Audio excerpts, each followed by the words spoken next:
His morning crew with Rob, Alison, and Jim. All about letting people borrow something I have if I'm not using it. You know, Like your why car? not? Yeah, sure. Why not? Okay. Well, our neighbor asked us if he could borrow our ladder the other day.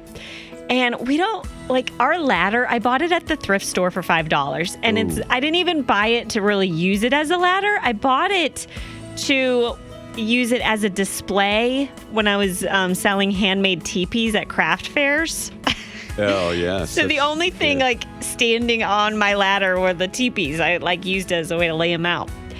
So it makes me nervous when people actually use this ladder as a ladder because it's super rickety and shaky.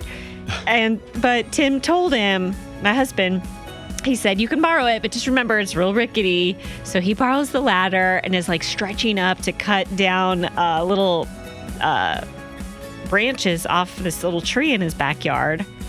And my son was outside and all of a sudden Tim kind of feels like, I think I should go outside and see what's going on. He goes out. My neighbor had fallen off the ladder. No. And he cut his arm. Thankfully, he's okay. It was not a very far fall, but still, I felt so bad. And now I think I might have to put a ban on anyone borrowing this rickety ladder, even with the qualifier of, hey, this is a very shaky ladder. Or buy a real ladder, Allison. Do I need to buy a real ladder now? Yes, so people can borrow it. So I can loan it out? Yes, exactly. Oh, man. I know. So how long is he in the hospital for? He's not in the hospital, thankfully.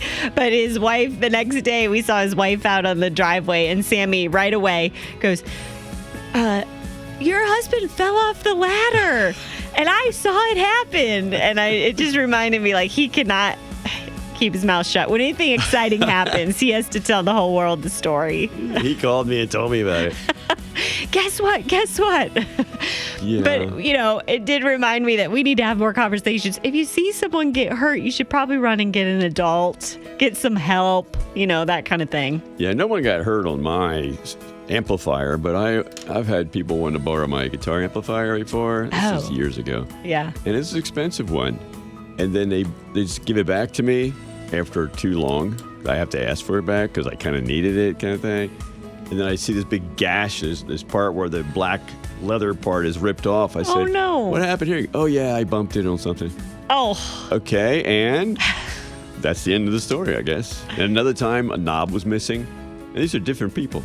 Wow. A whole knob is still missing, like decades later. Does it still work? Yeah, but it just looks Can I borrow it? No way. Well, we want to know what happened when you loaned out something. Do you have a story about that? You can share it with us, make us feel a little better. You can call or text 800-447-7234. And if you borrowed my amp, please don't call.